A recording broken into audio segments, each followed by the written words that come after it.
What's up, everybody? Welcome back to Third and Longhorn. Today we are previewing the SEC championship game between number 2 Texas and number 5 Georgia. My name is Nick Shuley. I'm joined by the rest of the cast with Jeremy Hills to my left, Rod Babers to my left, Fozzy Whittaker to my right, Derrick Johnson to my right, and Alex Okafor to my right as well. Georgia comes into this game at 10-2, 6-2 in the SEC with wins over Clemson, Tennessee Tech, Kentucky, Auburn, Mississippi State, Texas, Florida, Tennessee, UMass, and Georgia Tech. And their only losses to Alabama and Ole Miss. Georgia is coming off their 8 overtime win over Georgia Tech, 44-42. And Texas is coming off their 17-7 destruction of their rivals of formerly number 20 Texas A&M. What is A&M ranked right now? Who knows, man? I stopped keeping track after 25. So Gotcha. Texas, the initial line launched at a 1 point. Texas favored by 1.5, and the game is not only for the SEC championship but also for a playoff bye. So this one means a lot. Obviously, in the last game, Georgia capitalized on 4 Texas turnovers and built a 23-0 lead by halftime. Quinn threw an interception and fumbled twice, while Arch added another fumble. Trevor Etienne ended up 19 carries, 87 yards, and 3 touchdowns. And Georgia's defense recorded 7 sacks in a pretty dominant performance. But before we get too deep into that, I know you guys have some championship game experiences as well as some experience playing a team twice. Do you guys want to share a couple of those stories? No, they're hurtful. me and Rob, we try to say. Why DJ look right at Ron? Because they know. Like, you want to talk about this? Or you want to talk about it? 2001, Colorado. We play them during the season, 40-7. Whoop them at home. And somehow they caught a good winning streak after that and started running the ball with Bobby Purify, Chris Brown. We got a couple guys that were doing really good, and of course we're thinking like we're gonna play them in the championship game. But we're thinking like we smacked them already. Right. We'll be good. We'll be good. Maybe not 40-7, but we'll be good. Man, we got in that game, and they did exactly what they showed on film. Ran the ball. I don't know why we wasn't ready, Rob B. I don't know. I mean, it was. DJ still searching for I answers. know. And that was my freshman year, and I tell you what, man, that showed me that it is really hard to beat a team. I don't care how bad you beat them. It's hard to beat them twice because you got film on them, and y'all guys going competing against each other. That's the best component you can have to really game plan and have a better attack next time. And they did, and we had some stuff going on the offense side of the ball. Applewhite came in, and helped us out, and we almost pulled out the game. Well, what else you remember from that? No, it was I remember obviously the turnovers, which you can't have. I mean, I believe the offense had 3 turnovers early in that game. On one of them, while they're returning, I believe an interception, Mike Williams, our first round pick at left tackle, and Sid B, they run into each other. They collide, trying to run down the defender with the ball and knock each other out of the game. Did they come back? No. We lost 2 first rounders. Well, then that's guess what, DJ? I figured it out. And then there were the multiple turnovers. So the defense, I think we underperformed. We no question about it, because we knew they was going to run the football, and they still were able to run the football down our throat. And we came close. I had a pick 6 in that game. We had a bad punt. There was a bad call for a fake punt they had. It was a terrible fake punt. I have no idea why the coach called it. And the ball sounded like it was in the air forever. Yeah. And the boy called it, took it to the house, and I was sure at that time. I was like, we coming back. Let's go. All the way back. They put Major in the game, and Major was bringing us back, and we ran into the kicker. We stopped them, remember, on 3rd down, and we ran into the kicker. Gave the ball back. Gave the ball back. And that was the game. That was the end of our comeback. 37-35. It was close. It was real close. No, we had the ball one more time. We were gonna go down and score. Probably win the game. And by the way, if we won the game, we're going to the national title. We're going national championship. I get that. I know, right? It was already settled before the end. Man, what a crappy way to start the show. My bad. That's my bad. We lost the B. We lost the first round. Yeah. We lost the game. We lost the shot at the national championship. Man, it was brutal. It hurt, man. That hurt. Still to this day, I'm with you. I don't like talking about it. Well, let's move on to a more positive topic. And who wants to give a quick recap of what happened last weekend in College Station? I want to hear from Rod.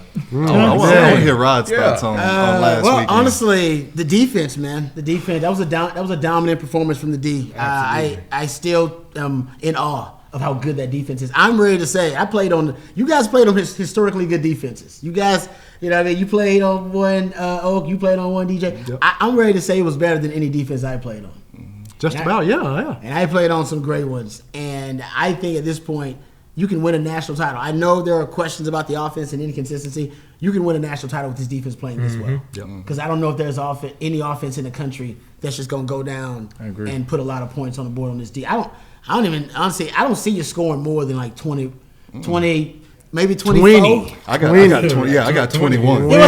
Three scores max. I feel the same way. I know that sounds cocky, but I feel like that's how good this defense is. I'll tell you. Oregon plays some really good offensive football. They do. Their schemes are brilliant. Yep. Their run game is physical. They got depth at the running back position. Dylan Gabriel has been quietly having an amazing season. Mm-hmm. So I think it'd be one of those things. What's that old saying, like unstoppable force, immovable object? Yeah. It'd be that type of situation between that Oregon offense and our defense if down the line we see them. But outside of Oregon, I look around the landscape of college football, and I think I agree with y'all. Like, who's going to put up more than 3 scores? I don't. Kind of like a car without gas. Yeah. They're like a car without gas. And for those of you that don't, let's talk about it. For those of you that don't understand that joke, we are starting our recording about 20 or 30 minutes late because Mr. Jeremy Hills ran out of gas. Yeah.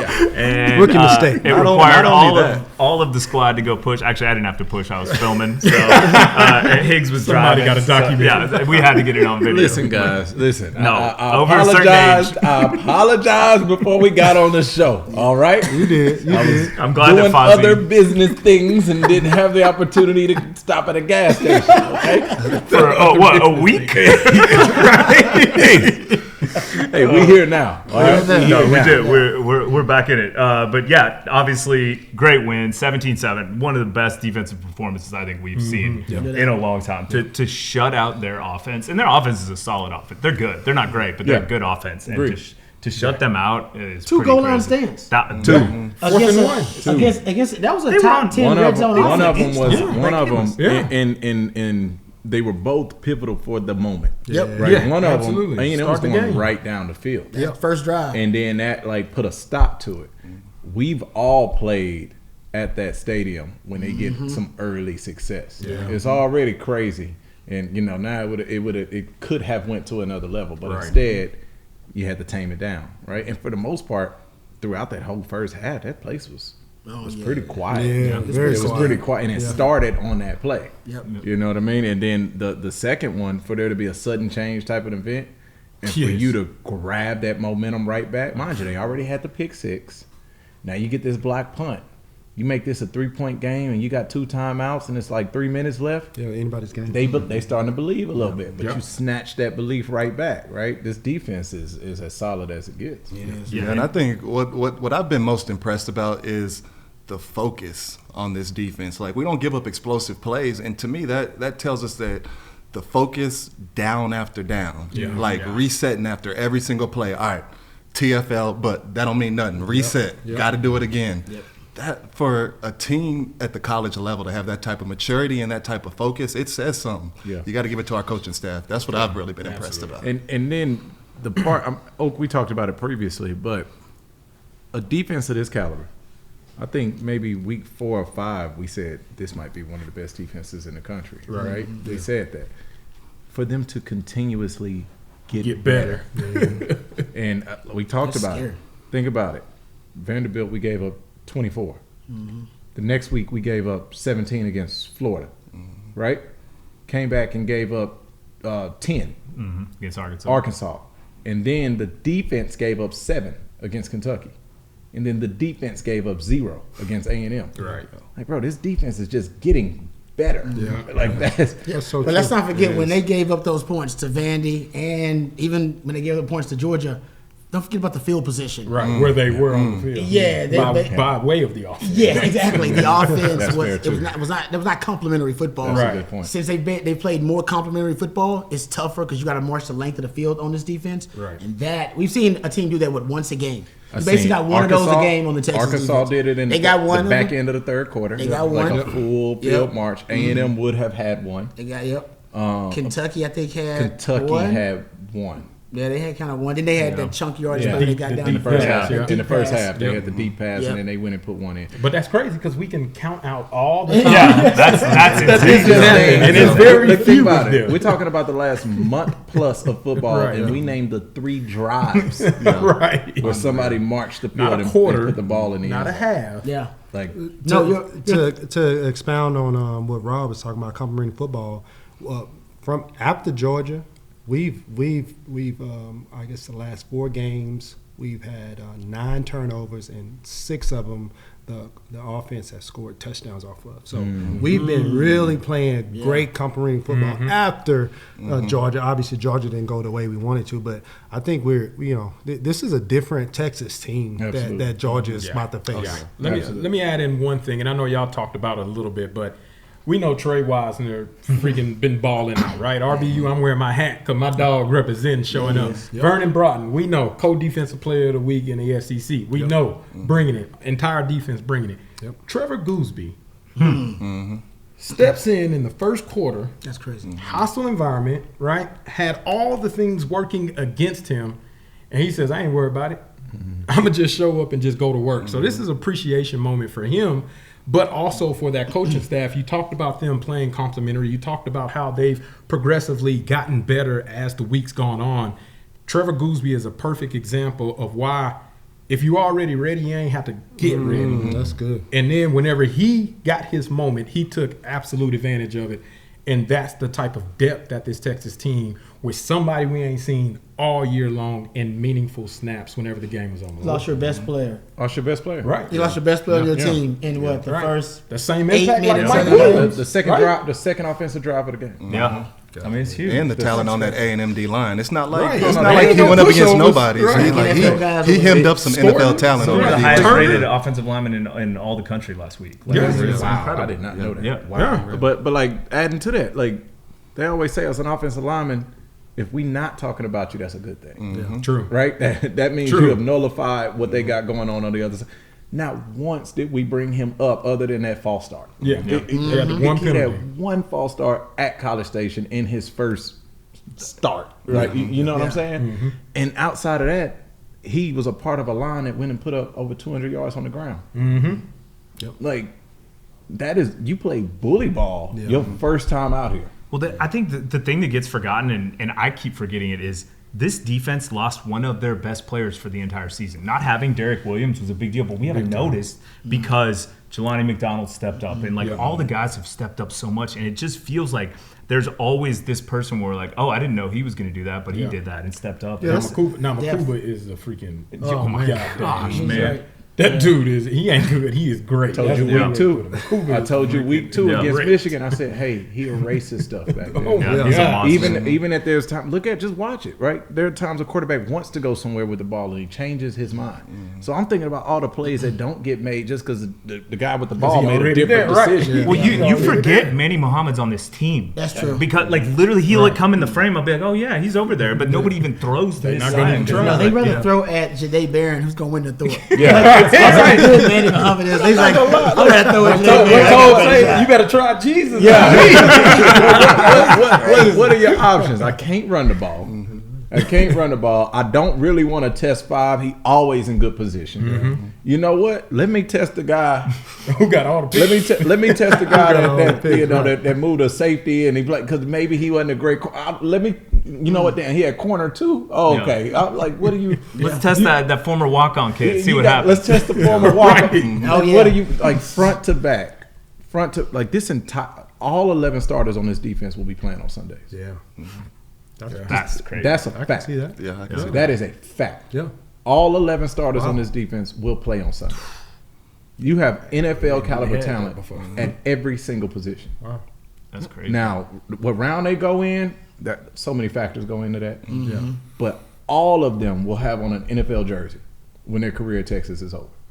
That is the level of talent that's on that side of the ball. You get a unit like that playing in one system for year over year, and they can learn that system. You get a unit like that has tasted some defeat together already. Washington last year. Yeah. You get a unit like that start to really believe in each other and start playing for each other. Man, I see Taft wearing a shirt that says "Barron for Heisman." I mean for Thorpe. Right. You know what I'm saying? I'm like, they're riding for each they other. ride for each other too. I'm like, oh yeah, this is what you want. This is the perfect storm. I love it. Well, let's hold any more thoughts. We're going to come back. We are going to preview the Texas offense against the Georgia defense, and then we can get back into the Texas defense. We'll be right back. Welcome back to Third and Longhorn. We are previewing number 2 Texas against number 5 Georgia in the SEC Championship.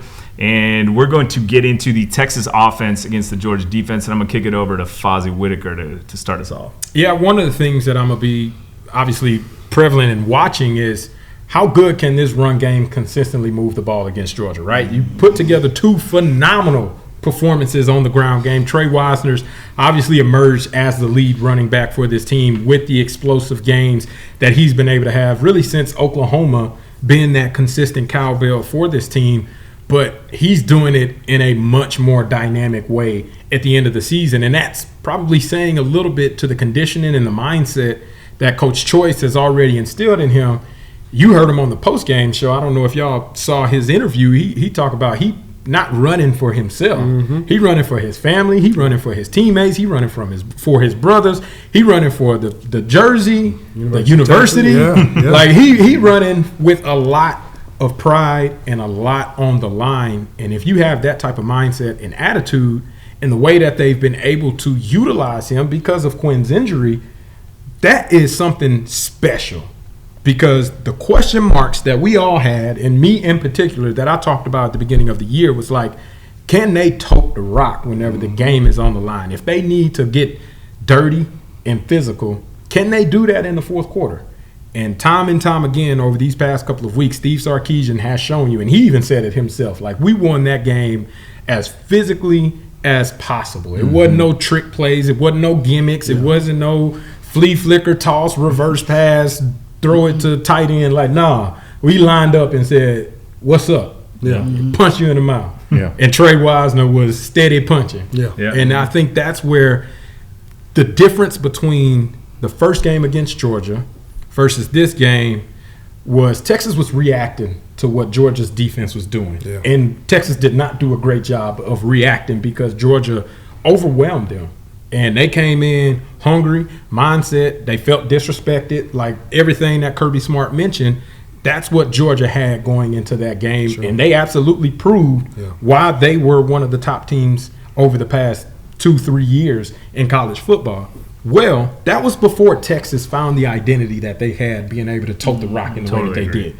Quinn has an opportunity. We know he ain't completely healthy, but Quinn has the opportunity where it's not all on his shoulders anymore. It's not all pending on, okay, if we drop back, does Cam Williams have to hold a guy that got freaking 5.5 sacks and being one of the best playmakers? Does he have to hold him for 5 seconds for Quinn to get the ball off? Or is there an alert for a twist game or stunt, which Georgia did extremely well? Like, no, let's negate all that and punch him in the mouth. And then see how they want to play as fast as they did last time. See if that actually transpires. Because whenever you're able to run the rock, and these two guys can tell you, the Colorado game, they just mentioned it.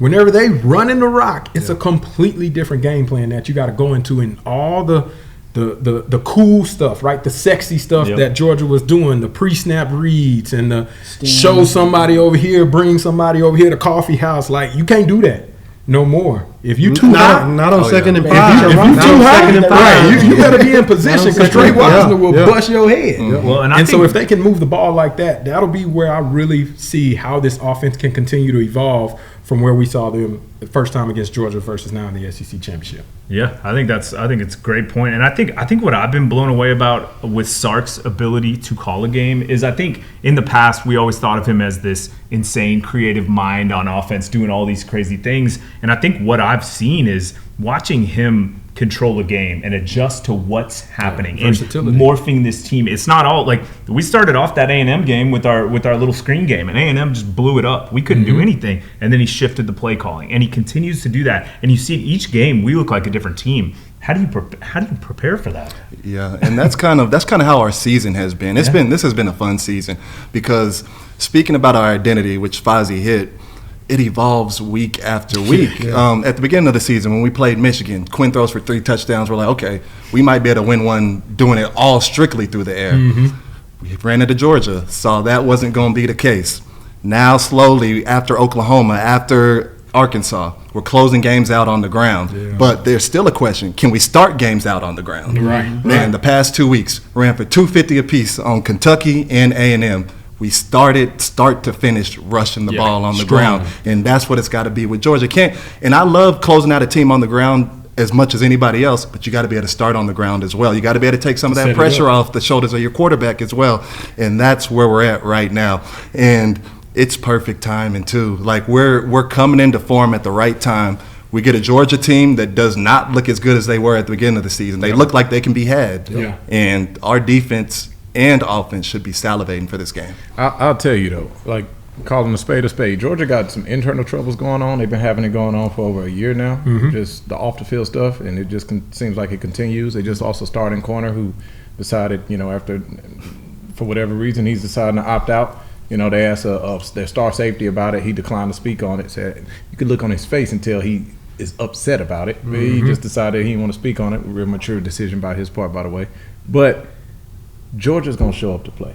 No question. They got championship DNA. No question. That's just straight up what they got. It's a reason why I think they've dominated college football over the last 4 to 5 years. They found a way to win. You go back, I think about the Ohio State, Georgia, what was it, the second round playoff game? And I thought, honestly, I thought C.J. Stroud and Marvin Harrison Jr. was just going to be too much, and Georgia found a way to win that game. Right? Now, missed field goal at the end, whatever, but they found a way to win that game. And then you've seen what they've done in national championships. Right? You see a TCU team that came in on some like Friday Night Lights, Cinderella story. All right. But I ain't never seen nobody squish an ant with a jackhammer before. But that happened, right? That's who Georgia is. You don't beat that kind of mentality on cute screens. You don't beat that kind of mentality. I mean, the scheme needs to be what it has to be. But you punch those people. They punch, you punch back. They punch, you punch back. Then you start punching more than they punching. Then you start punching harder than they punch. That's it. Like I just got done watching that Georgia Tech game. Man, I wish Georgia Tech could have pulled that one out. But let me tell you something. Watching that game, Georgia Tech was not scared. There was no fear. Toe. There was no fear. Toe. There was no fear. Now they didn't have enough to finish. And they made a mistake at the most crucial point, putting that ball on the ground. The quarterback did. But the attitude, the mentality of Georgia Tech as a team, they stood up against Georgia the same way I seen them stand up against Miami. They finished against Miami. They just didn't finish against Georgia, right? I would love to see Texas do what Texas has been doing over the last 2 weeks. Things get shaky. We playing Kentucky. We put 2 balls on the ground. I'll tell you what. You not putting the ball on the ground, we're going to give it to you. And we finna eat. What was that? 14 play drive? 18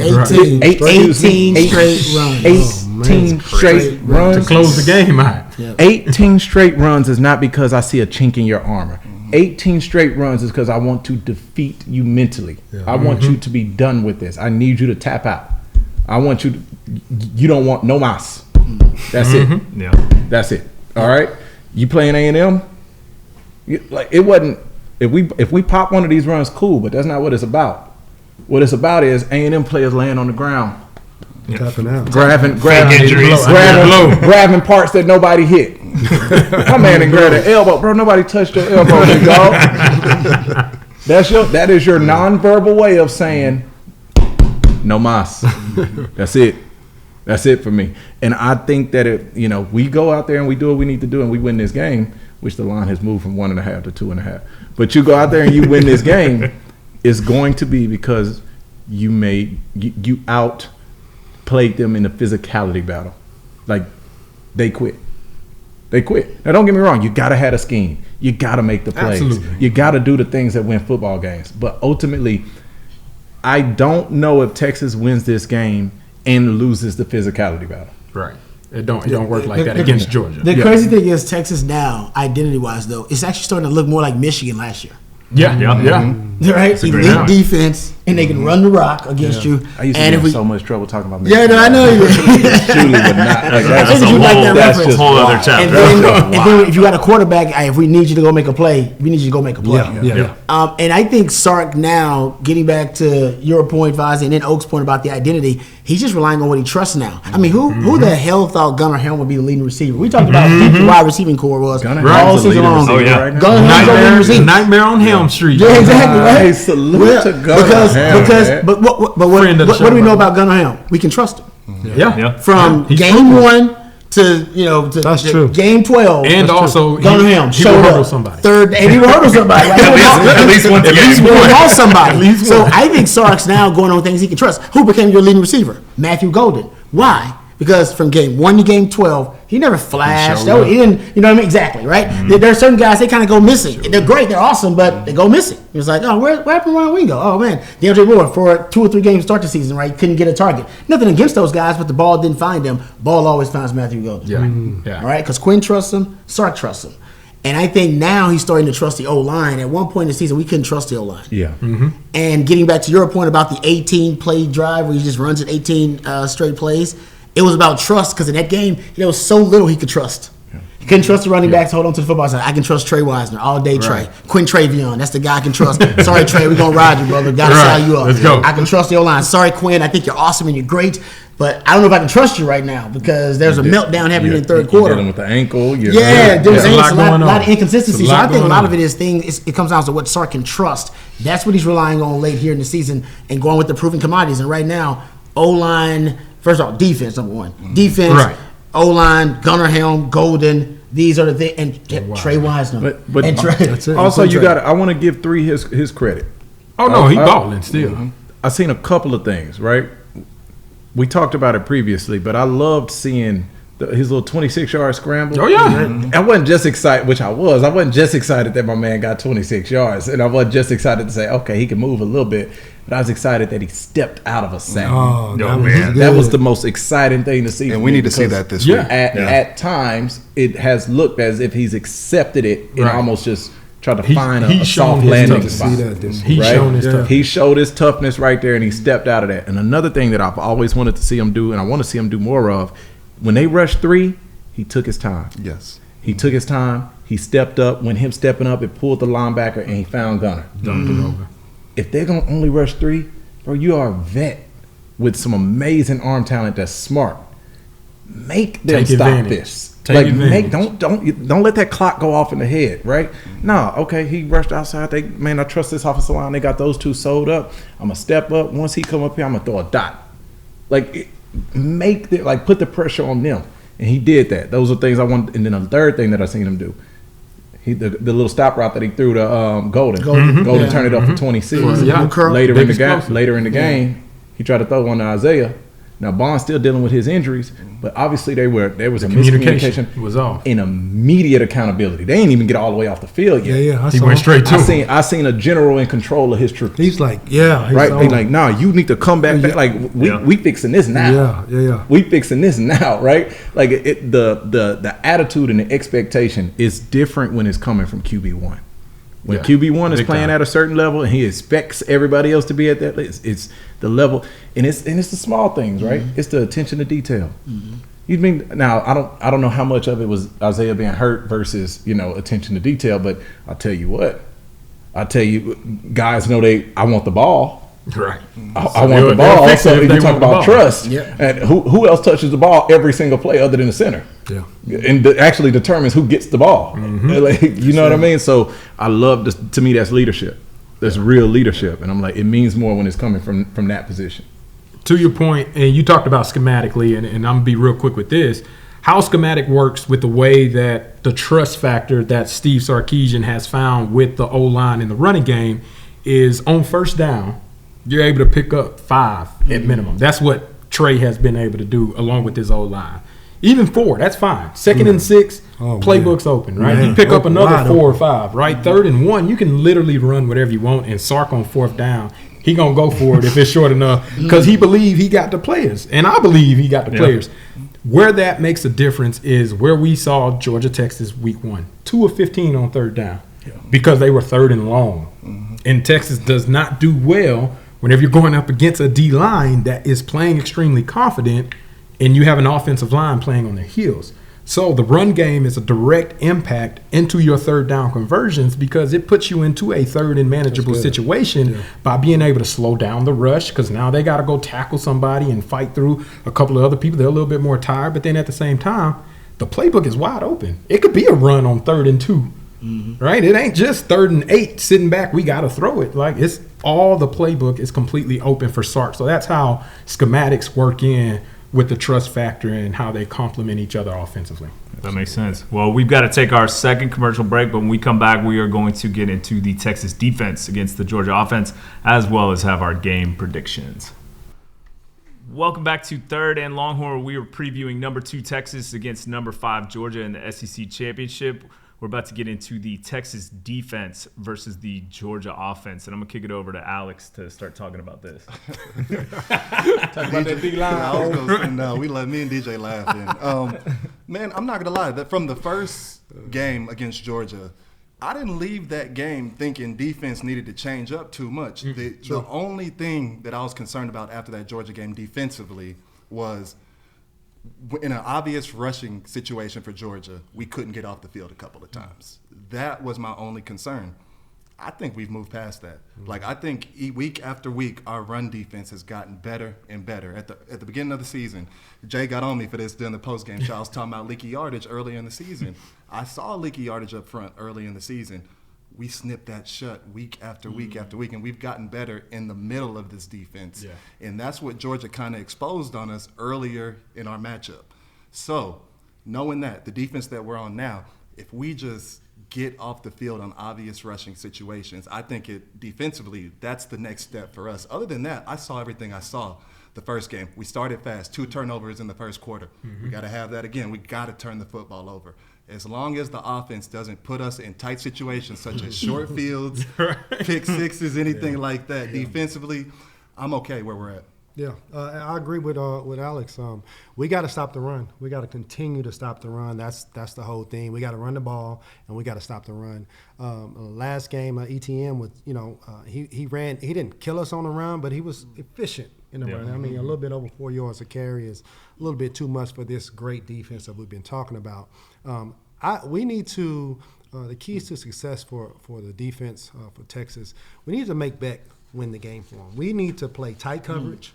Stop the run and let him beat us. I don't believe in his arm all the way. He is a scrappy, gutsy kind of Tebow-ish kind of guy, but skill wise, I don't think he can make all the throws if you have tight coverage and he's in 3rd and long.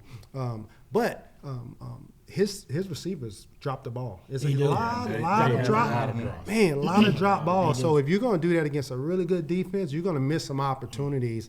And I'm just telling you, if we can stop the run and put him in obvious passing downs, we can get after Beck, and he'll try to make a play because he's scrappy. He will make a couple plays, but man, I got to tell you, I'm so glad Georgia Tech didn't beat him. And I know Jay Hill said, because guess what? If Tennessee, if Alabama, if South Carolina, somebody else is in there and we beat them, whatnot, Georgia's sitting over there like, well, they was already sold up anyways. Georgia had already locked up a championship. Okay, all right, good. Yeah. So we was going to see them regardless because it was a non-conference. I get what you're saying.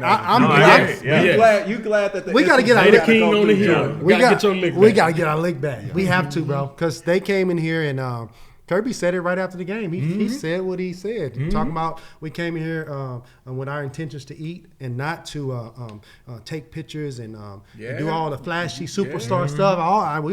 That's motivation stuff. So we ain't gonna leave Run a it lot of back. food on the table now. Run It's it gonna be back. hard to eat, so we're gonna lock the doors. It's gonna be good, man. And real quick before I pass it to Jay, this go round, Georgia's gonna have to match our energy. This Absolutely. go round, like the first go round, they felt disrespected. It was easy for them to get up for that game. Nobody gave them a shot in hell against us earlier in the season.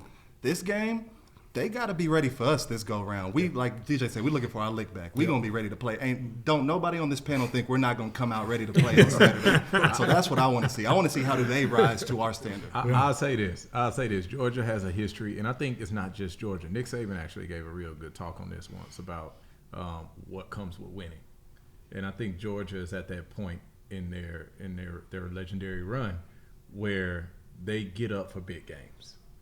I don't think the Georgia you see on tape is the Georgia you get on Saturday. Right. I agree with that. That's just what it is. They're like the Chiefs are right now. They are like the Chiefs. The Chiefs are like that right now. And Yeah. I They just know win. everybody always tell me, man, you always so soft on Georgia. I'm like, I'm not, man. I just love ball, and what they put out is a good product. Yeah. You know, They flipped the switch. and Kirby should be saying what he said after that game. He should. Like, you know, Yeah, I'm glad Kirby. They did. I'm glad Kirby's approach was. What coach was that? Kentucky. Where he said, I'm glad we here. Yeah. Florida. Right. They got so many good players. No, Yeah. man. Like Kirby's attitude should be exact. Listen, if we want to be the champs, we got to go take it, and that's the road. It got to go through Atlanta, Georgia. If we want to be the champs of the SEC, it got to go through Atlanta, Georgia. Literally. That is how it should be. That is how it should be. And then another thing, I definitely think Trevor Etienne is a great back. I think he's a great back. I think we helped them out a ton. I think by not getting off the field, our defense started to get gassed. And I think that we started to see holes be a little bit bigger than they were, right? And then all of a sudden, what's getting stopped early is no longer getting stopped late. I think we can help our defense out by just sustaining drives, even if they end in a punt. Yeah. Sustain the drive, and you help your defense out. We really just needed one more stop. Yeah, One no, more but stop. that's what And that then one particular later. game. But the first, I'm right, saying, the first half Fozzy, was what'd you say we were on completely third down? 2 of 15. You give me 7 of 15. You give me 7 of 15, and that's not. Give me That's not 5. looking Give me great. 6 of 15. Right. Yeah, And I I'm would say just 7, and I'm curious what ETN's rushing yards looks like. Be directly Give me correlated. 6, and that sounds wild. Give me 6 of 15 from my offense, and I'm curious what his rushing yards look like. Yeah.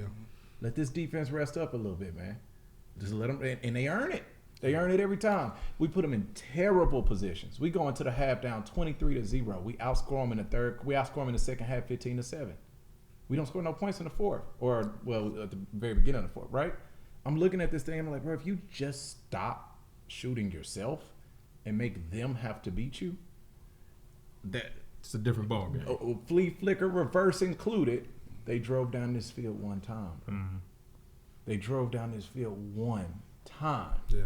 You know what I mean? Well, and that's gotten lost in the national rhetoric, in my opinion. Like everything I hear is just Georgia demolished Texas, and they did beat us. They did handle us, but that game was there was a turning point where it was a one possession game, and it had the potential to be closer. Georgia I had doesn't. this same argument at the barbershop. I had this exact same argument. I had to put and mind you, I'm arguing with LSU fans and everything else, but I had to literally go to the game and go to the ESPN team stats so that I could show you them. both offenses got dominated. Right. Ours just got dominated on our own 15. Right. Like, both offenses got dominated, man. Like, but you know what? I'm glad the narrative is what it is. Yep. I'm glad it is. Feel what it is. slighted. And real quick, kind of piggybacking off Jay's point about just sustaining drives and putting the defense in good positions. Like last game, you start hearing noise that is this Texas offense getting a little bit vanilla? Is it getting a little bit plain Jane? No, it's not. We're just playing the right way. We're converting on third down. It's not sexy, but it's efficient. It's effective. Sark realizes the national championship level defense. Do not get in the way of this defense. Let the defense do what they do. Offensively, we're still high powered. We're still innovative, still creative. But we're going to pick and choose our moments offensively. We're going to play the right. We're going to work the middle of the field. We're going to lean on this run game. And when they come up, that's when we're going to take our shots. And that's what we did. Yeah, And and you that's think what- about the one over the top to Matthew Golden. You want to talk about creativity. All of a sudden, you got the Wyatt Manning. The Wyatt Arch comes in to go put the first touchdown on the board. Like, there's going to be those moments. And there's also going to be 33 totes by Mr. Wisner. I got to call him Mr. I got to call him Mr. I'll quit trading you. Okay? Right. Mr. Wisner is going to have 33 totes today. You see what I'm saying? And I think like to me, that's complimentary football. There was one point where we had the ball to end the first half. Mm-hmm. And then we got the ball in the second half, drove down the field, didn't end up with any points. Right. They barely had it. And their offense had been, you think about a 15-minute halftime, I'm like, this is perfect. Yeah, it's slow. This is perfect. Sluggish. Yeah. Offense is about timing, spacing, and anticipation. Fozzy, how many times we done heard that? Major Applewhite used to draw that into our heads every single day. Week. Offense is about timing, spacing, and anticipation. Guess what you need for that to happen? Reps. Yeah. Guess what you're not getting if you're sitting on there on the sideline cold in November? Reps. Guess who's getting rest? Because what defense is controlled chaos. Yeah, defense is throwing off that time. Yeah, that's what we produce. Yeah. Man, I forgot who said it.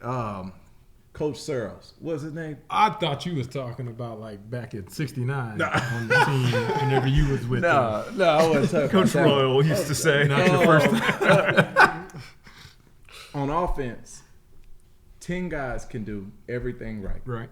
One guy can do one thing wrong and it kills the play. On defense, 10 guys can do everything wrong. One guy can do everything right and makes the play. Yeah, you know, to a certain extent. So, to a certain extent. Y'all get the gist. Hey, Don't kill a good story. Go look at Broughton's sack. Go look at Broughton's sack. He beat my guy off the ball. It don't matter, man. The safety could have slipped and fell. Right. Nothing else matters.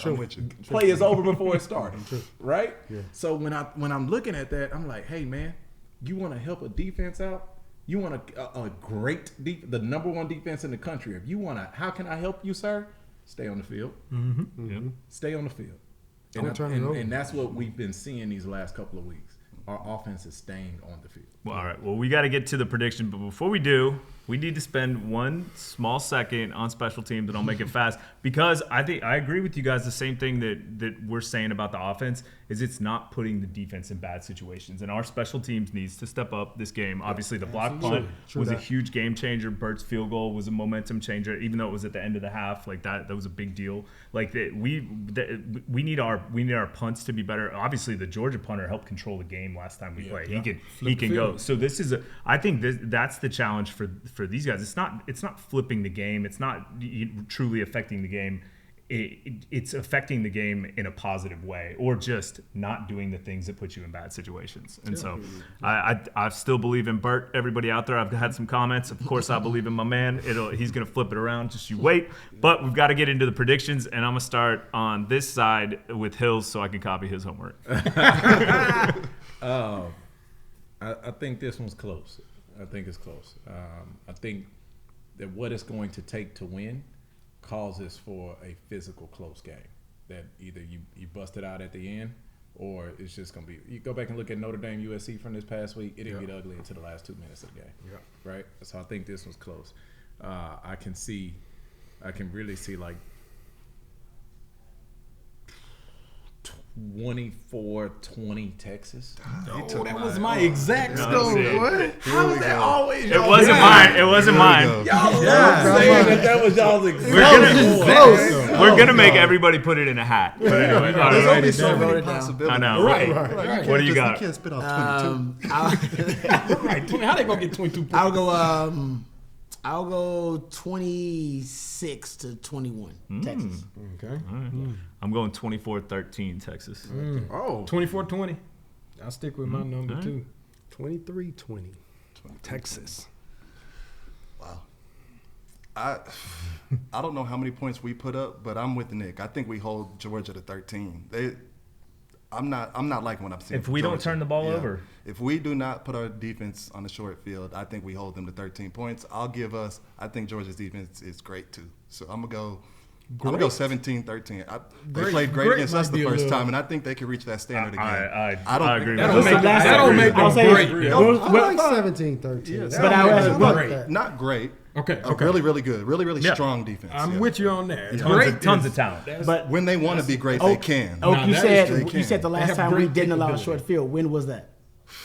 I know, but we're still getting better. We're I not know, a but finished product yet. even with us getting better, we still allow short fields to A&M. Well, but then we And stopped also, the short field. I know, against A&M, so but they see, are goal line stands don't have it. Yeah. So Yeah, I that's say right. 13 is Goal line- too. goal line- The 13 is too small. No, I'm just saying like Probably. I mean, Georgia does I average 34 don't know, points. man. I And they think scored there's like a 30 little points. bit that you got to put into this game that's outside of the X's and O's and everything else. I think you got to remember that, like, I got to get them theirs, man. This is a championship outfit at home in the SEC championship. You know how many people are not even Georgia fans, are riding on Georgia beating Texas just because Texas can't come in here and win it this first year in. Yeah. Like true. I think you got to add into like everything around this game too. You know, like whenever you come with your score prediction, that's all I'm saying. All right. I got you 17-13. Oh, I like Double it. down. Double down. Well, we got to get out of here. But before we do, I got to give first a shout out to our man Mike Murphy at Last Stand Hats. He's making our hats. Mike. Nice. Rod's sir. got it. Fozzy's rocking one. Love Oak's you, rocking one. baby. You can order those online. We got the link on our thirdandlonghorn.com or on the Instagram, etc. Please keep ordering. You guys kind of blew us away with how many you've already ordered. Also, the shirts are still up for pre-sale. We got the black and the white, and those are same thing. I cannot believe how many people ordering these. It's pretty awesome to see people support. Yeah, we don't have the hoodies yet, but those will come down the line. These are pretty sweet. But also don't forget to appreciate everybody tuning in on Sirius, on Longhorn Network, on everywhere we do it. Please keep liking, subscribing. We need you to drop your score predictions in the comments on YouTube and let us know what you think.